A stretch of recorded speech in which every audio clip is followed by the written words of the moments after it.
Hello అండి, welcome back to our channel. ఎలా ఉన్నారు? ఈ రోజు మాత్రం జుట్టు కొడి కర్రీ చేద్దామండి. చాలా బాగుంటుంది. ఒకసారి మీరు తప్పకుండా ఇలా ట్రై చేయండి. చాలా సింపుల్ అండ్ ఈజీగా చేసుకోవచ్చు. టేస్ట్ మాత్రం అదిరిపోతుంది. దీనికోసం మాత్రం ముందుగా ఒక మందపాటి గంజు పెట్టుకొని ఒక టీ కప్ తోటి 2 కప్పుల ఆయిల్ వేసుకోండి. ఆయిల్ కొద్దిగా ఎక్కువ వేసుకుంటారే నీచు కర్రీలలో చాలా బాగుంటుంది. ఆయిల్ కొద్దిగా హీట్ అయిన తర్వాత లవంగా, ఇలాచీ, దాల్చిన చెక్క కూడా వేసుకొని ఒకసారి మొత్తం ఫ్రై చేసుకున్న తర్వాత సన్నగా తరిగి పెట్టుకున్న ఉల్లిపాయ, పచ్చిమిర్చి, అలాగే కొద్దిగా కొత్తిమీర, దీంతోపాటు కరివేపాకు కూడా దీంట్లో వేసుకొని ఫ్రై చేసుకోండి.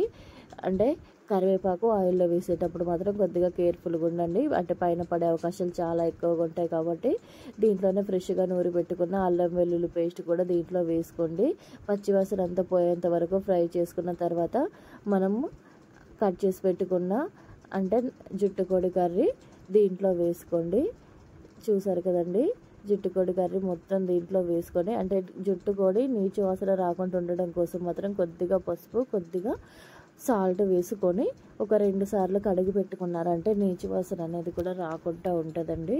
చూసారు కదా, ఇలా మొత్తం వేసుకొని ఒకసారి మొత్తం కలుపుకొని ఒక 10 నిమిషాల పాటు సిమ్లో పెట్టి మూత పెట్టుకొని ఆయిల్లోనే కుక్ చేసుకోండి. 10 నిమిషాల తర్వాత మాత్రం మూత తీసుకొని దీంట్లో సరిపడా పసుపు, అలాగే స్పైసీకి తగ్గట్టు కారం కూడా దీంట్లో యాడ్ చేయండి.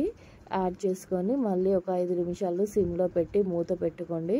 మూత తీసిన తర్వాత దీంట్లోనే మనము కొద్దిగా ధనియా పౌడర్ కూడా దీంట్లో యాడ్ చేసుకోండి. ఇలా ధనియా పౌడర్ యాడ్ చేయడం వల్ల అంటే పీస్లకు అనేది ముందుగానే పడుతుంది కాబట్టి దీంట్లో ధనియా పౌడర్ వేసుకొని ఒకసారి మొత్తం కలుపుకొని ఆయిల్ ఇలా పైకి వచ్చేంత వరకు మూత పెట్టుకొని ఒకసారి కలిపి కొద్దిగా వాటర్ వేసుకోండి.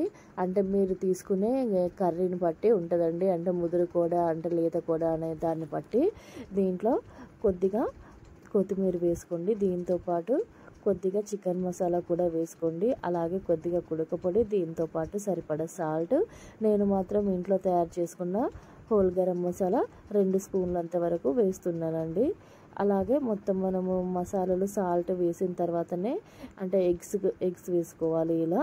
ఇలా వేసుకొని డైరెక్ట్ మూత పెట్టేసుకోండి. మళ్ళీ మూత తీసుకొని స్లోగా ఒకసారి కలుపుకొని దీంట్లో సరిపడా కొత్తిమీర వేసుకొని ఒక 5 నిమిషాల తర్వాత వేడిగా తింటే చాలా బాగుంటుంది. ఒకసారి మీరు తప్పకుండా ఇలా ట్రై చేయండి. అంటే మనకు సూప్ ఎంత కావాలి, గ్రేవీ ఎంత కావాలి అనే దాన్ని బట్టి మన అందాజను బట్టి ఉంచుకోండి. చాలా బాగుంటుందండి. ఒకసారి మీరు ఇలా తప్పకుండా ట్రై చేయండి. అంటే కుక్కర్లో కంటే ఇలా చేస్తేనే కర్రీస్ అనేవి టేస్టీగా ఉంటాయి. ఒకసారి మీరు ట్రై చేసి కామెంట్ చేయండి. నచ్చితే కనుక కామెంట్ చేయడం మాత్రం అస్సలు మర్చిపోకండి. ప్లీజ్ సబ్స్క్రైబ్ చేసి సపోర్ట్ చేసి కామెంట్ చేయండి. Thank you for watching.